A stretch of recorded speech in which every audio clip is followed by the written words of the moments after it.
shacbiga reer Somaliland iyo saxaafadda maanta halkan isugu timay aad baan u salaamaya. Waxaan u maleynayaa waa ciidankii ugu badnaa xagga saxaafadda ee meel isugu yimaadeen dhawaataan arko. Waxa idin soo kiciyeen waa wax dareen idin soo kaxayay. Waxa ogtihiin in afar habeen ka hor markab xoolo sida uu ka dhoofay dekedda Berbera isagoo u sii jeeda dekedda Jidda dalka Sacuudi Arabiya. Markabkaas wuxuu ku tagay dalab uu baankii Islaamiga ahaa ee xoolaha qaadan jiray mawsuulka xajka oo dalbaday uu yiri xoolaha la soo raro oo la soo daayo isaga iyo nimankii Carbeed ee xoolaha iibsan jirayba oo ay bixiyeen damaanad ah inuu markabkaas ay diyaar u yihiin dejintiisa la dejinayo. markabku saasuu ku dhoofay.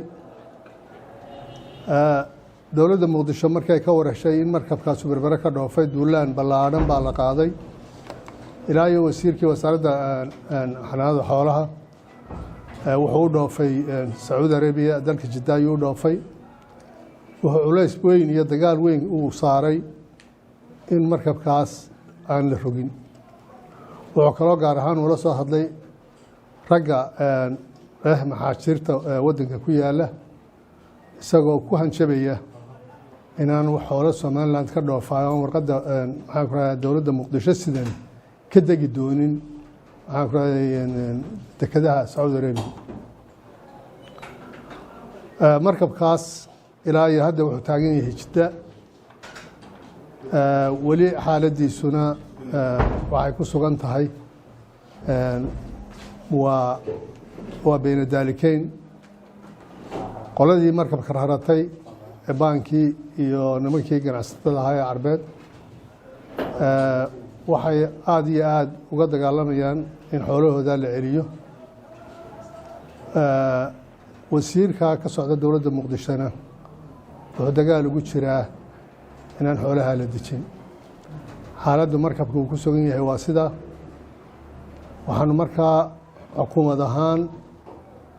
aan rabaa inaan shacbiga u sheego in go-aankii xukuumadda iyo ganacsatada xoolaha reer Somaliland ee ahaa inaan warqad aan ahayn warqadda xukuumadda Somaliland ay siiso maraakiibta ka baxaysa dekedda inaan lagu dhoofin karin inaan lagu dhoofin doonin xoolo. waa ogtihiin dowladda federaalka inaan Berbera iman karin oo aanay ruqsad samayn karin. cid xamar tagta oo ruqsad ka soo qaadataan inaanay dekedda Berbera waxba ka rari karin. laakiin waxay ku tusaysaa colaadda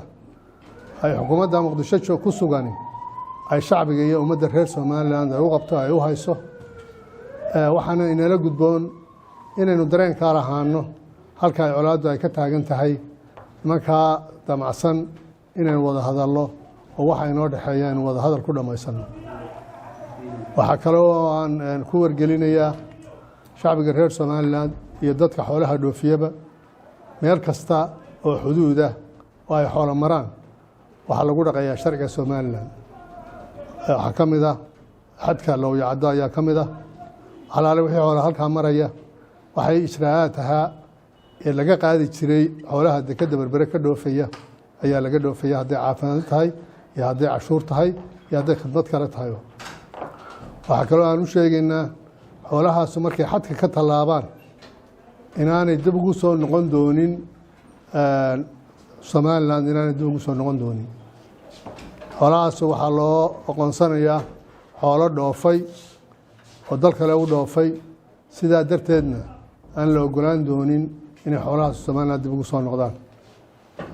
intaas xoolahana de waa xoolaheennii waxaana ay la mid yihiin oo la sharci yihiin xoolaha dekedda Berbera maraya hadday cashuur tahay iyo hadday khidmad kale tahay waxay la sharci yihiin xoolaha waxay la mid yihiin wajaale xoolaha maraya oo kale. dekedu midna waa deked qalaalan sida wajaale midna waa deked bad leh sida Berbera oo kale. marka waxa weeyaan xadka Lowyacaddo waxuu la mid yahay xadka Itoobiya ee wajaale ee wax lagu cashuuro ayuu la mid yahay. Itoobiya waxa ku dhaafay intuu wajaale maro Itoobiya ku dhaafa oo adiga dib kuugu soo noqda ma jiro. sharciguna dee waa sharci international ah ma haddaan inagu aynu samaynayno marka waxa weeyaan xoolahaas jabuuti meeshay doonaysa ha geyso laakiin inagu weyna dhaafay inuu kuna soo noqon maayo sidaa bucshirada wajaale u martaa aana dib inuu kusoo noqonay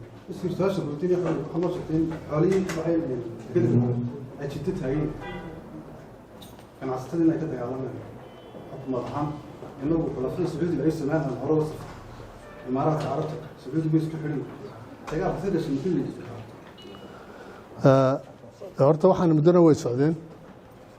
xukuumadduna maalintii hore warqadaas ay soo baxday dagaal badan baa laga galay dagaalkaasuna waxaanu filaynay annagu inuu gebagaboobay laakiin waxaad moodaa inuu haddeer dib u soo cusboonaaday marka horena waanu u gallay intii la mari karayay iyo dhulkii wax la marin karayeyba waanu maray wixii waajibna markaan ugu beegnaana waanu samaynay haddeerna halkii kaga hadhi mayna sidii un baanu u daba joognaa laakiin waxaanu ummadda u caddaynaynaa go-aanku inuu kaa yahay markii horena kaasuu ahaa haddeerna waa kii laga tegi maayo warqad somaliland ay leedahay waxaan ahayn oo xoolo ku dhoofayaan ma jirto waxaa jira ganacsato badan oo dhinacii xoolaha oo werwer badan markii warkani soo baxay uu ka galay maxaad adigu ganacsatada leedahay farriin maxay ka warwarayaan in arrintoodii laga soo celiyo xoolihii somaliland waxay si badheera weydeen inay xukuumadda la jaan qaadanaysa siyaasadda xukuumaddooda iyo wadanimadooda haddaanay ka horeynba aanay iyagu ka dambeyn xooluhuna waa laba weji wejiga imika aynu ku shaqeynaa xoolaha lagu diraya waa wejiga xoolaha baanka islaamku dalbaday waa odhar inooga yimi iyaga odhar iyaga inooga yimi oo aynu wax kaga iibina baynu xoolihii ugu rarayna khasaare gaar ah oo gaar inoo soo gaaraya oo aynaan wada qabin innagii baanka islaamiya ma jiro waxaa sheegteen dhacdo dhacday oo ah markii somaliland ka baxay oo meel baxay waxaa sheegteen in amaraayid ka soo baxeen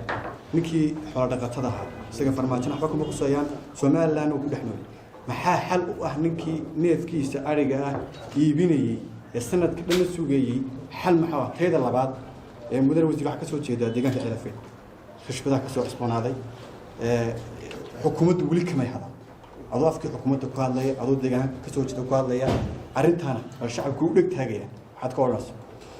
had munaasabaddani dee waxay leedahay mawduuc bay leedahay su-aashaada labaad mawduuca way ka baxday waxaan se kaaga jawaabayaa mawduuca hore waxaa weeyaan ganacsatadu waxay ka mid yihiin xoolo dhaqatadu waxay ka mid yihiin shacbiga somaliland ee ay xukuumadda iyo ganacsatadu intuba ay u shaqaynayaan waxaa noloshooda iyo mustaqbalkooda uu ku xidhan yahay qaabka iyo nidaamka iyo siyaasadda lagu hago xoolaha ay iyagu dhaqdaan sidii ay u heli lahaayeen saylada kuma jirto inay maalin walba ay maxaan ku rahday saamayso shuruuc meel kale kaga timaada haddaan laga dagaalaminna waxaa weeyaan xoolo dhaqatadu maalin walba dhibaato cusub oo hor leh ayay la kulmaysaa ama maanta ama maba jirto weeyaan ama maanta waa inaynu waddo u hella xoolaheennii oo sacuudiga waddadaa uu furaa ama waa inaynu saylado kale doonanaa inaan sacuudiga u xidhnaanin waxaynu ku khasbayey waxaa weeyaan waa meesha ugu dhow aynu xoolo geyno laakiin waxay noqonaysaa iminka inaynu cid kastoo diyaar u ah inay waxna ka iibsato inaynu inagu geyno waxaana waajiba inaynu doonano saylado kale inaynu doonano ama ha isjeclaadaan ciddii aynu markii hore ay wax u geyn jirnay ama ha isnabcaadaan laakiin inagu danteenna waxa weeyaan inaynu xoolaheenna u helno cid qaadata waana helina insha allah sidaa uu idiin sheegay wasiir xasan wasiirka xanaanada xoolaha iyo kalluumaysigu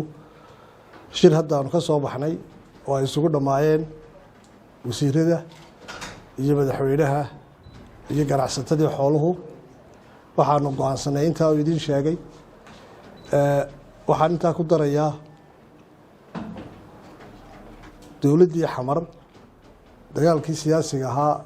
iyo kii dhaqaalaha ahaaba way isku dartay waxay ka badheereen inay u duulaan magaalada jidda oo ay dabeedna soo rogaan markabkii oo ay fuuleen dhakhaatiirtii sacuudigu oo dhiiggii laga qaaday oo saxadii markabka la eegay oo la fasaxay in dabeedna ay ku soo celiyaan oo ay idhaahdaan warqaddii federaalka xamar ma sidataa iyo maya iyayaan la soo dejin halkaasay gaadhsiiyeen waxaana la isku hayaa waxa weeye jiritaankii Somaliland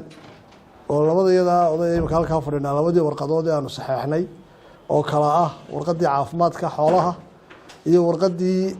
certificate of origin la oran jiray ee ruuta ganacsigu bixinaysay labadaas oo xamar ah inay berbera kaga dhoofaan weli kama masuulin caqligii oranayay